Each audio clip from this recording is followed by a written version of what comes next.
Radio Pays, en partenariat avec Aldis, vous propose le Zoom. Aldis, l'énergie aux couleurs de la Guyane.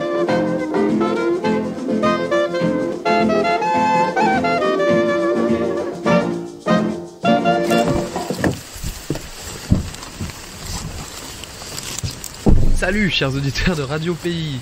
Comme vous pouvez le voir, la fête de la source est terminée, on retourne aux fondamentaux. Le sport, on continue d'en faire, ceci dit, puisqu'on se retrouve ce matin en plein terrain, à l'entrée de la réserve de Koroura, à faire un peu de trail sous la pluie. On est chargé comme des mules. Bon ok, pas tant, mais c'est mon petit côté américano-dramatique, on n'est pas si mal dans cette voiture, mais vous avez l'idée. Ce matin, on est vraiment au bord de la route, ou plutôt devrait-on dire piste, de Caux, et on a vraiment fait un peu de marche, d'étranges bouteilles découpées et recouvertes de plastique au bout des mains, dans un objectif très simple, sur le papier, on chasse des mouches. Et moi j'avais strictement rien dans mes pieds. Enfin si, j'ai plein de trucs, mais pas de droso. Ah si, il y a une droso là, enfin à 7. Comme vous venez de l'entendre, on est en train de trier les pièges du doctorant de l'IRD que j'accompagne, Thibaut Lafargue. C'est pas sans risque. Nous sommes en train de dépioter, une à une, les trappes à drosophiles qu'il a fabriquées à partir de chaussettes, de bouteilles en plastique et de différents fruits très mûrs. Vous comprenez, ça fait plus d'odeur.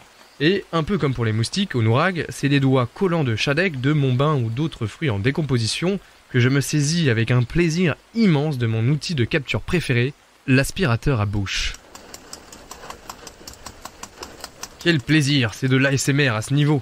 Et plus sérieusement, vous êtes en droit, chers auditeurs et auditrices, de vous demander ce que je fabrique, une fois encore, quelle mouche m'a piqué. Peut-être même que vous vous dites que j'ai une mouche dans le casque, ou que je suis une véritable mouche du coche. Ce sont les grivoiseries. Si on est ici à Caux, c'est pour tester l'efficacité des fameux pièges de Thibaut. Pièges qui seront réutilisés pour ses futurs terrains et qui prendront leur importance dans sa méthodologie de récolte. Avec ces tests, Thibaut veut voir quels fruits sont les plus attirants pour ses sujets d'étude, les drosophiles. Et on ne le fait pas qu'à Caux d'ailleurs. Puisque la veille, nous avons également posé des pièges à proximité de l'activité humaine, en plein centre de Cayenne.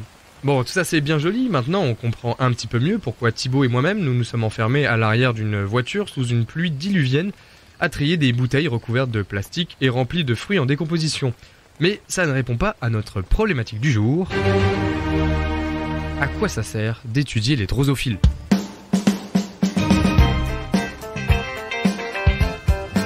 Les scientifiques font des expériences sur des mouches drosophiles parce que la structure de leur cerveau est extrêmement proche de la nôtre.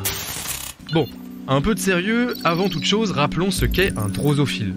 Également nommé mouche à fruits de la famille des Drosophilidae, du genre Drosophila, ce sont des mouches, des toutes petites mouches avec des cycles de vie très courts, d'environ 2 semaines, qui se nourrissent la plupart du temps de fruits, qu'ils soient en mûrissement ou au contraire en phase de pourriture. Et aujourd'hui, avec nos pièges, ce sont bien des fruit fly que l'on vise. Ces mouches à fruits, elles ont un rôle, comme toutes les espèces vivantes, un rôle dans leur écosystème. Elles participent notamment à la décomposition des fruits, ce qui est toujours utile en agriculture notamment. Et parmi ces fruit fly, nous allons en distinguer plusieurs et les séparer en 2 catégories. Les natives et surtout celles qui nous intéressent le plus aujourd'hui, les espèces exotiques envahissantes. Encore et toujours à l'envahisseur, oui, je sais, j'ai déjà entendu ça quelque part. Bon.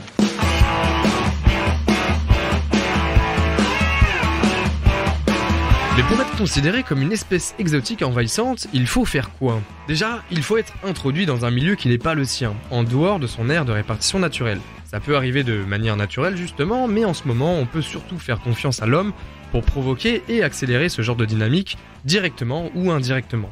Étape numéro 2, il faut que notre candidat parvienne à s'adapter dans son nouveau milieu, jusqu'à l'étape numéro 3, qu'il s'y reproduise et qu'il s'étende.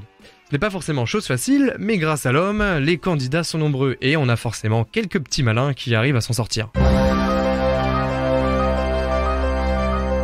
Souci, les espèces qui nous intéressent sont donc dites exotiques envahissantes. Elles se placent en opposition à des espèces natives, déjà installées, ce qui peut poser des petits problèmes pour la biodiversité locale, on va pas se le cacher.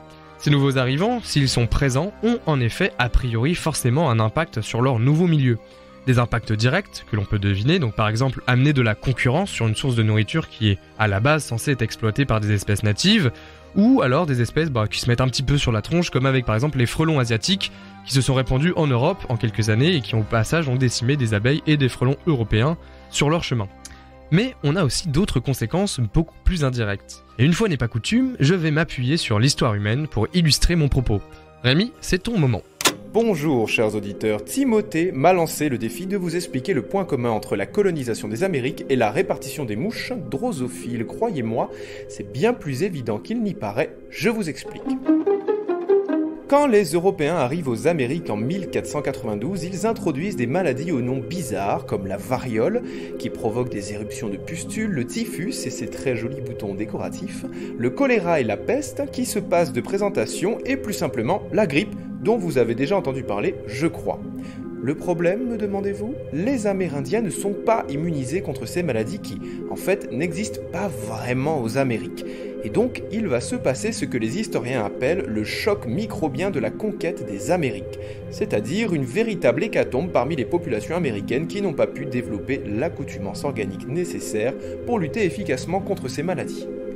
Je vous donne un petit exemple. En 1521, l'Espagnol Cortés prend la ville de Mexico-Tenochtitlan et hop, une épidémie de variole se déclare, résultat des dizaines de milliers de morts dans la capitale.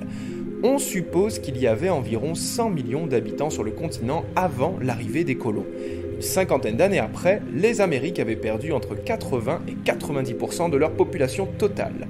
En Haïti, par exemple, il y avait en 1492 autant de monde qu'en Guyane en 2023, c'est-à-dire 300 000 personnes. Une vingtaine d'années après l'arrivée des colons, il ne restait plus que 26 000 personnes en Haïti, c'est-à-dire la population de Montjoly à l'heure où je vous parle. Et tout ça, c'est sans compter la férocité de la conquête des Amériques par les Européens. Voilà, chers auditeurs, ce qui arrive quand une espèce extérieure intervient dans le milieu des natifs. Et chez le drosophile alors, il me semble que c'est à peu près pareil. Je redonne la parole à Timothée qui vous l'expliquera bien mieux que moi. Et oui, merci Rémi, et c'est effectivement plus ou moins exactement la même chose qui se passe chez nos drosos, même si dans le cas de nos drosos, évidemment, c'est des espèces bien distinctes. Le plus impressionnant, c'est que ce n'est pas directement la faute, entre guillemets, des drosos envahisseurs, mais uniquement des bactéries, champignons et virus qu'elles portent s'il y a un changement dans l'écologie derrière. Et donc ces micro-organismes, eh bien c'est bien eux qui intéressent Thibaut et qui intéressent la communauté scientifique. Temps de comprendre pourquoi il y en a qui deviennent exotiques envahissantes, comment elles le deviennent, tandis qu'il y en a d'autres, elles échouent. Si on comprend ça, derrière, ça nous permet de comprendre tout simplement le fonctionnement des espèces exotiques envahissantes et donc de mieux lutter contre elles. Et on arrive donc à la raison de notre sortie du jour, tester l'efficacité de différents appâts dans les pièges dans le but, par la suite, d'étudier le microbiome des drosophiles. Alors le microbiome, qu'est-ce que c'est? C'est pareil chez les humains, Ce sont tous les micro-organismes qui vivent en symbiose avec nous, qui collaborent au sein des organismes de chaque être vivant.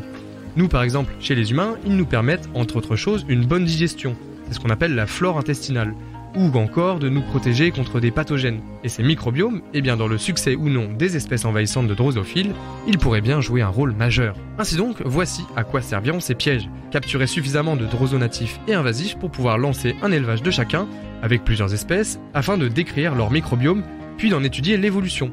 Étudier le transfert des micro-organismes entre natifs et exotiques envahissants, et donc de chercher des pathogènes chez les espèces exotiques envahissantes qui pourraient avoir des impacts sur les natives, et inversement. Le microbiome peut permettre d'être plus compétiteur. Tout à l'heure, je parlais de compétition quand tu es introduit, et que tu rentres dans un système de compétition dans lequel tu dois être meilleur que l'espèce native, et que du coup, le microbiome peut te permettre d'être plus compétiteur. Mais le truc, c'est que le microbiome de l'espèce native peut aussi lui permettre d'être plus compétiteur. Donc en fait, c'est pas uniquement la composition de ton microbiome qui rentre en compte pour que tu sois plus compétiteur, mais aussi la composition du microbiome de l'espèce native. Si la composition du microbiome de l'espèce native ne la rend pas hyper performante, et que par contre le microbiome de l'espèce introduite, lui, va la rendre hyper performante, on va avoir une domination de l'espèce. Voilà la réponse à notre problématique. En fait, on n'étudie pas les drosos, on étudie les différences entre leurs microbiomes. Les champignons, bactéries, virus et autres micro-organismes qui se servent des drosophiles comme des hôtes et qui leur rendent bien service, vous avez bien compris, on parle là d'un phénomène de symbiose. Et donc, on étudie la compétition entre espèces et la composition du microbiome de chaque espèce, qui peut changer les résultats de cette compétition. Et en fait, d'une certaine manière, on va encore plus loin, on étudie même plus que les microbiomes. La vraie question de fond, vous avez peut-être dû le comprendre, c'est faire progresser les connaissances de manière globale sur les espèces exotiques envahissantes et leur dynamique. En effet, celles-ci sont actuellement source de modifications terribles au sein des écosystèmes mondiaux, et il faut donc comprendre ces espèces exotiques afin de les combattre au mieux, elles et leur dynamique et leurs éventuels impacts négatifs. Et en plus, dans les milieux amazoniens comme la Guyane française, du boulot sur les drosophiles, il y en a beaucoup. D'ailleurs, pour vous dire, on ne sait même pas exactement combien d'espèces de drosos sont présentes sur nos terres, ce qui a d'ailleurs amené Thibaut, sur son début de thèse, à réaliser un tableau de la taxonomie des drosophiles en Guyane, en regardant en fait ce qui se passe chez nos voisins du plateau. Et bon, disons que la moitié des espèces qui sont recensées chez nos voisins semblent, comme par magie, s'arrêter à notre frontière. Bon, donc dit autrement, la Guyane est en retard sur son étude taxonomique des drosophiles, si bien qu'on ne sait pas vraiment ce qui est présent localement. Chers auditeurs et auditrices de Radio Pays, j'espère vous avoir donné envie d'en apprendre plus. Moi je reste avec Thibaut, on va finir de trier nos pièges, à la semaine prochaine.